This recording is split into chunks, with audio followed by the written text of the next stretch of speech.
Hey guys, it's yours truly, InterviewClues here, back with another episode of InterviewClues, the series where we interview pretty much anybody I can possibly talk to on the internet and talk about their hobbies and what they do.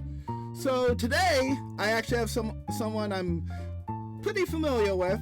I'm in his Discord, and he's actually grown a lot and even got to do some chiptune for a major indie release. Well, okay, maybe some people won't get to major, but I do, considering how big of a deal it is. Why don't you introduce yourself? Oh, I'm Adam from Tater-Tot Tunes. Hey there. I'm just gonna call you TT for the sake of this recording. That's perfect. All right, so so thank you for joining us on this interview. TT is one of the more well-known 8-bit, well, actually I should say chiptune at this point. Remixes I've seen. He's grown a lot since his small days. I was around there during the small days. He's grown humongous since then. Well, not humongous. Humongous, but yeah, Pretty he's big. Bigger than I expected. Oh yeah, a lot bigger than you expected. So we're gonna take a bit of a deep dive and talk to him for a while. So my first question is, when did you start doing stuff on YouTube? So I started making YouTube remixes about 4 years ago now. So kind of summer of 2017, if I remember correctly. And kind of right around E3, I think, is when I kicked into high gear, just started putting stuff out like daily. Wow, it really has been 4 years? Dang, I'm old. Oh yeah, it's gone by so fast. Man, in 2017 was a Switch launch year, so you really have grown since then in the 4 years. Wow. But that's cool. So I didn't notice this, but what was your first remix that you posted on YouTube? Do you remember? So I think the first, remix or cover that I posted was a Yooka-Laylee cover that I made on my phone on an app called GarageBand, where I think just during my spare time I kind of just put together a little cover and wanted to upload it on YouTube. And then that was before I did the 8-bit stuff, so that was like more of an instrumental cover, if I remember correctly. But the first 8-bit remix must have been something from E3 2017, probably Mario Odyssey. More than likely, because you had a bunch of those back in the day. Jeez. Oh yeah. But that's honestly pretty cool, dude. You've definitely grown since then. So my next question is, what have been your favorite remixes that you've done so far? That's kind of an always changing thing. I think my favorites recently, I liked a lot of the Paper Mario Origami King remixes. I thought those were some of my stronger ones recently. And then I've also had a lot of fun just exploring some non-8-bit remixes, so some more instrumental music. And I guess those would kind of be my favorite. But I also, I hold a lot of my older remixes in a comfortable place. They still, mean a lot to me because they represent a different time when I was still learning how to make music, still learning how to transcribe music and stuff like that. I see. I did listen to your Paper Mario Origami King remixes. You did an excellent job with those. Thank you. You're welcome. You were gonna say something? You first? Oh, no. I was just saying thank you. Okay, I'm trying to work on that. Let me see. Trying to think.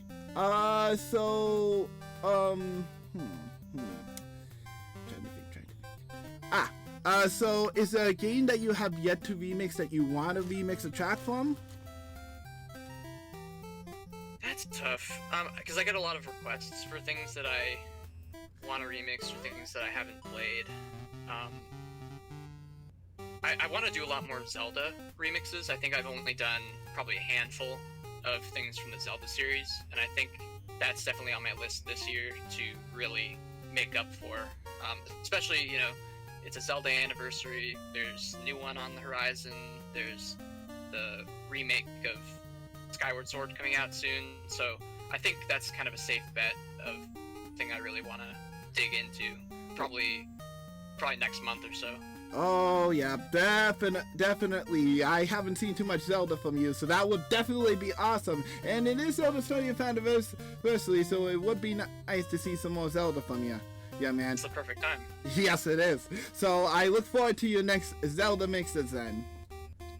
Thanks. You're welcome. Let me see. So, I'm curious, what are your favorite video games, man? Favorite games. So I grew up on a lot of the games I remix from currently. Like, I have a particular fondness for the N64 era, which was the first system that I really explored and played games from. So games like Diddy Kong Racing, Banjo-Kazooie, Super Mario 64. Those are a lot of my favorite games. And then I'm also a big fan of the Kirby series, so a lot of those games are my favorites. I guess I can't really pick one game. It's kind of one of those things. I'm in a different mood for a different game. That's true. At any time. So those are some, I think, good examples, though. Honestly, I do think those are some pretty good titles. The N64 era, I've seen quite a bit on your channel, and those are some of my some of my personal favorites too to hear in an 8-bit rendition or whatever you do. So you've done a great job with those as well. Yeah, thank you very much. You're welcome. Yeah, let me see. So, I'm not sure if you can talk about this, but you got to work on Yooka-Laylee and the Impossible Lair and made some 8-bit renditions. Are you allowed to talk about that or no? Yeah, I can talk about it. Okay, so how did Playtonic approach you for that? So, shortly after the game came out, I just got a Twitter private message from one of the composers from that game, and they expressed interest in working with me on a project like that, and they shared their ideas with me. I agreed, and I thought that would be a really cool collaboration because I'm a huge fan of those people who make those games, and I was so into that game when it came out, Yooka-Laylee Impossible Lair. Like, I beat it like on the first day it came out. It probably is my game of the year for last year, for 2019. Gosh, that year has already flown by so fast. I know, right? But yeah. But it was super cool just having them reach out because they gave me a lot of creative freedom, and they just let me have fun with a lot of the music and just make this whole cover album that then ended up actually getting in the game, which was it's still surreal. I can imagine, man. I can imagine. Well, that's pretty awesome, and I'm so happy for you as well that you got to do that. Hopefully, when they make their next game, they come back and ask you again, because honestly, that would be cool. Yeah, we'll see. Let me see. Is there anybody that inspires you in particular to make your remixes and stuff, or to strive to be better? For sure. Even just coming off of Yooka-Laylee and Impossible Lair, two of the composers from that game, David Wise and Grant Kirkhope, are some of my biggest influences, and they're responsible for such soundtracks like Donkey Kong Country, Banjo-Kazooie, Diddy Kong Racing, Star Fox Adventures, so many different games that people enjoy, and those soundtracks in particular are very inspiring to me, and I always am listening to them and kind of taking down notes and thinking like, ooh, I really like this part, and kind of breaking it down and seeing how they write their music in that certain way, and just seeing how I can kind of learn from that. And so I definitely think those are great inspirations for my music. For a lot of my original stuff, I should say. For my 8-bit music, maybe not as much of that. I get inspired for my 8-bit stuff a lot from, retro games. A composer like Jake Kaufman, who did the Shantae soundtrack, is a big inspiration. Tim and Jeff Folan, who did a lot of NES soundtracks. very big inspirations. So I guess that would be my inspirations for 8-bit stuff. Wow, you have some pretty big inspirations, man. Pretty big inspirations. Asians. I can't fault you. All those guys are very great composers, and I think. Oh, you were gonna say something? I was just saying. I was agreeing. I was just saying. Oh, okay. And I think that they definitely inspire a lot of people, not just you, but a lot of people to strive to be better at that type of stuff as well. So I think they are just some of the greatest people out there. And I definitely think Jake, who's worked on some of Shantae soundtracks, he is one of my favorite artists of all time, in my opinion, for video games. So hopefully we get to see him again in another Shantae game. He didn't do the recent Shantae in the Seven Times, but I hope we get to see him again soon, because I would definitely love to listen to his soundtrack work once more for Shantae, or maybe even a different way for a game. But yeah, let me see. Is there anything that you've learned over the course of remixing stuff? Is there anything that you have learned like in the process of making them? Definitely. When I'm making 8-bit remixes, a lot of the time it really is recreating a lot of the same energy that the original song had, and so in doing that, I feel like I've really learned a lot about the composition process behind a lot of those songs. So like if I'm remixing something from Super Mario 64, I'm recreating the whole song. I'm taking the lead, the drums, the bass, and I'm reworking it into 8-bit sounds, but I'm really also exploring how those sounds work together. And so I feel like I've learned a lot from that to actually incorporate into my own original music. And I think that it really does take kind of getting down deep and looking through that music to learn a lot of those things, because you can't, some of that is just, I feel it's too complicated for a textbook. It's too complicated for a single class to teach you about. Sometimes you just have to get in there and experience it and really pick it apart to learn a lot of that stuff. I would probably say that as well, especially for the 8-bit stuff. That stuff takes a lot of time, because you really gotta translate it all. Really gotta translate that all down into a limited sound channel, and that's not easy to do. I've heard plenty of bad 8-bit remixes before, and I've heard some very good ones too.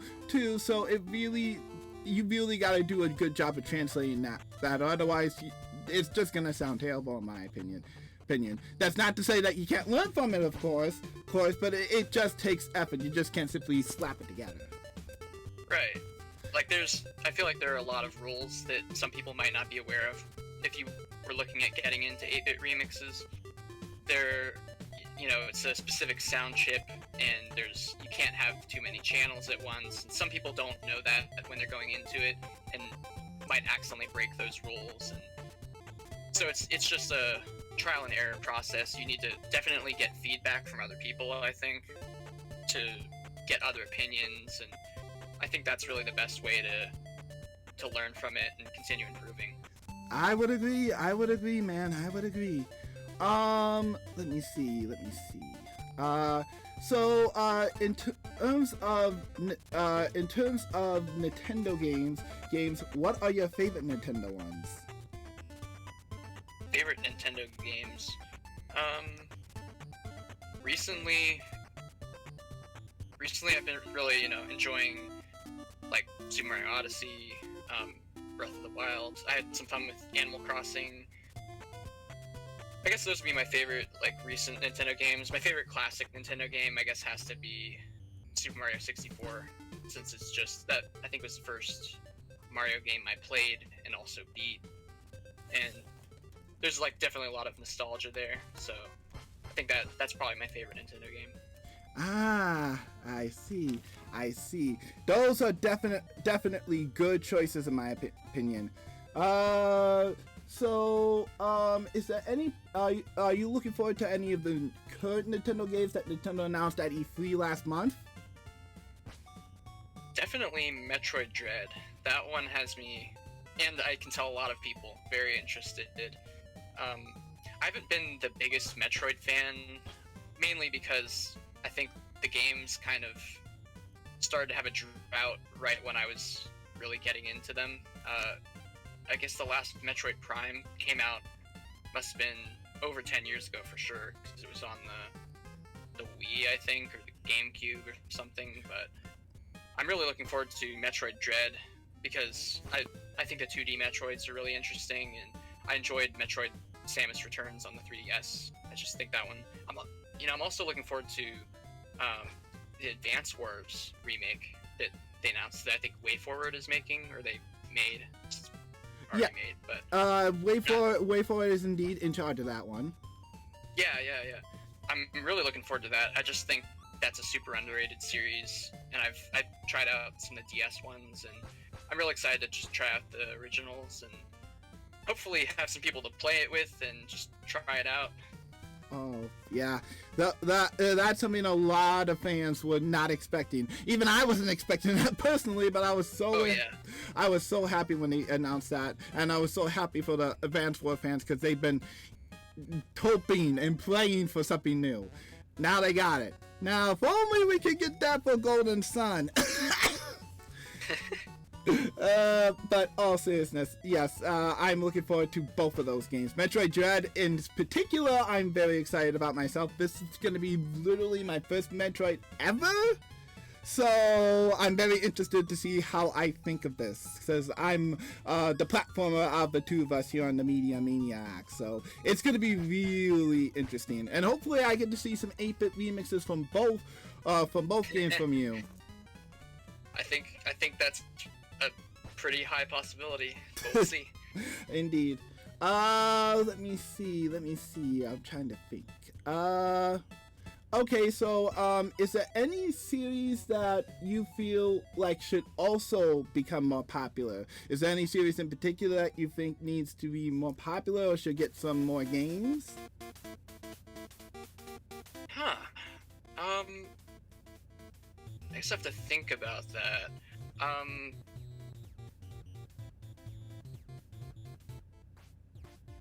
I don't know about more popular, because a lot of the games I play are popular.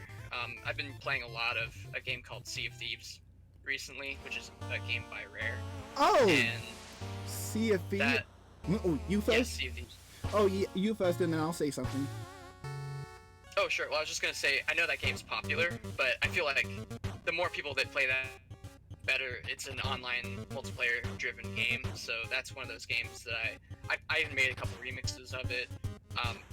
If that game got more popular, I'd be really interested. Also, I also think, I love stuff that Playtonic Games is doing, and Yooka-Laylee and the Impossible Lair and Yooka-Laylee were such great games, and I would love to continue to see those growing and gaining popularity. Oh, yep, definitely. Funny you mentioned Sea of Thieves.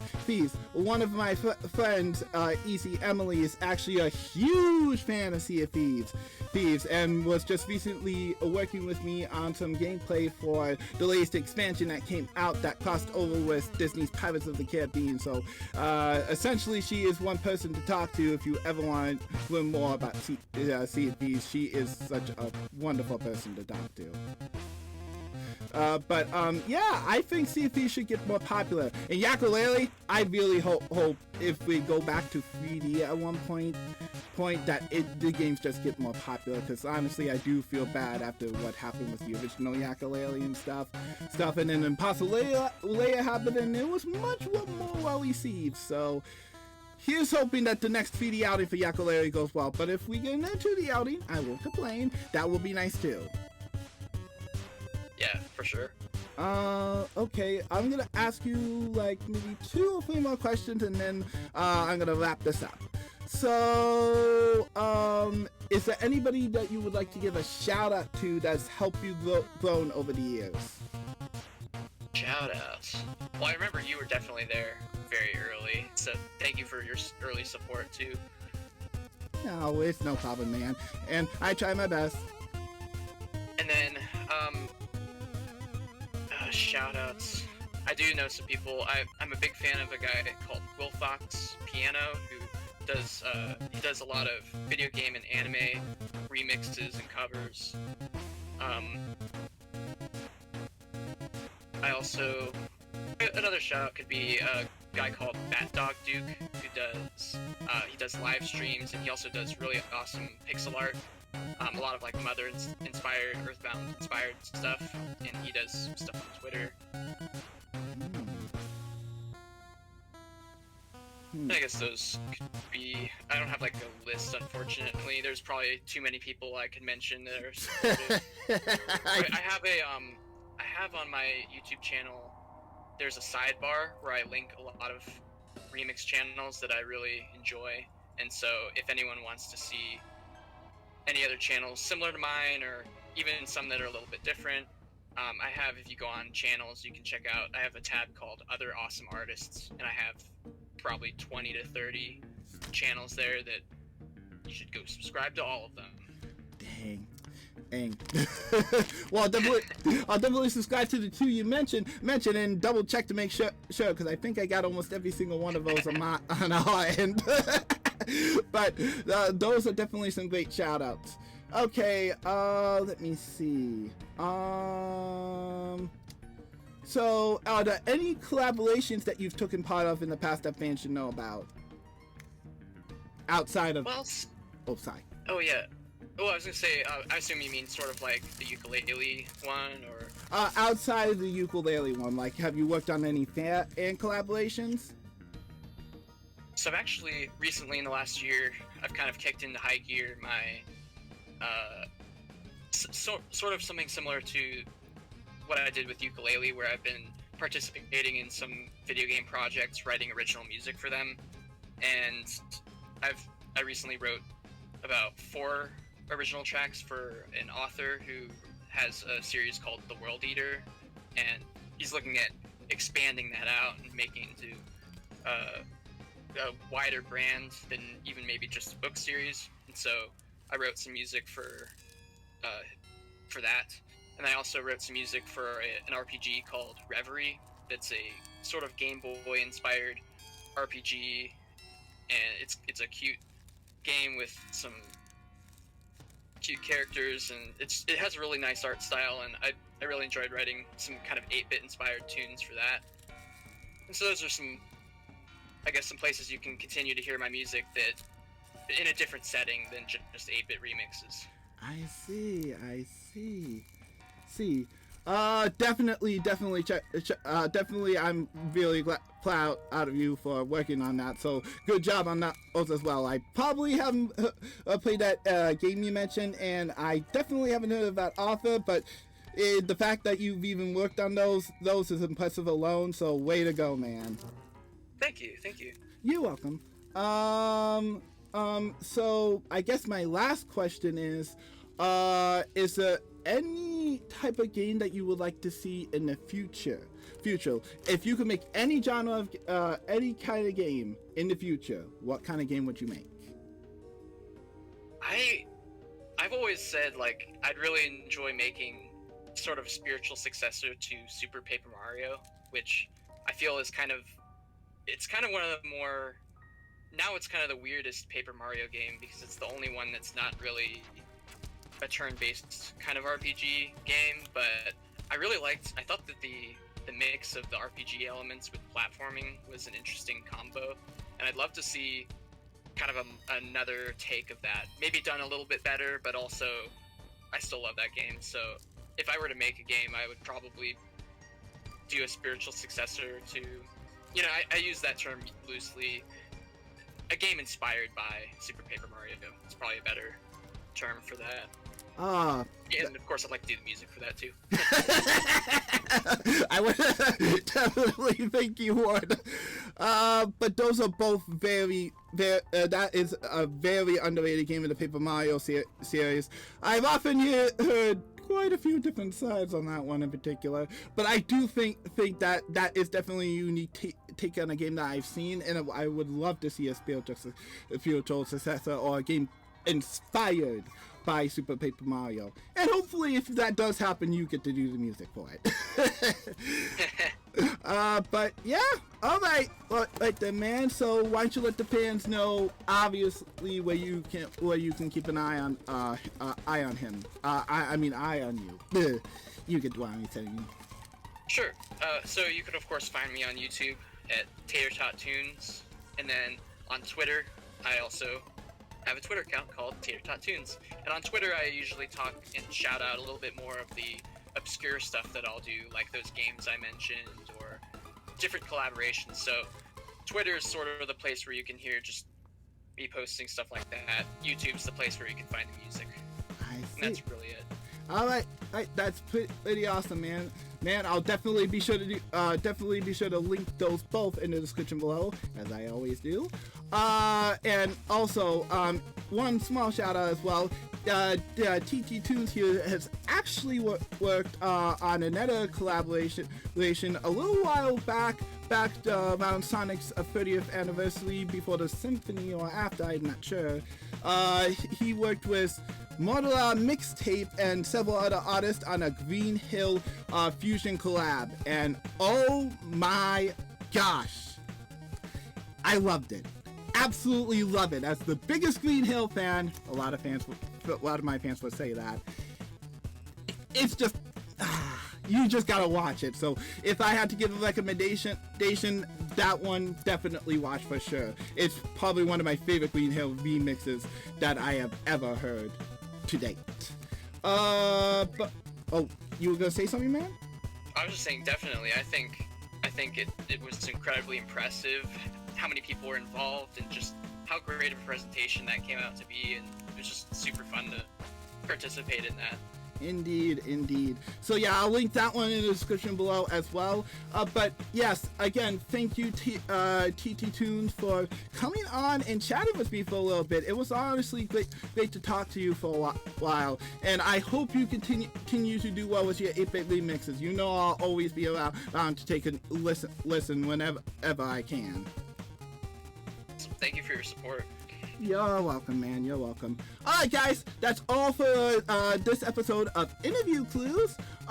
Thank you so much for listening. I'll leave a link in the description below to obviously everything we talked about. Yeah, definitely check out TT Tunes, and I will see you guys in the next Interview Clues video, whatever video I upload next.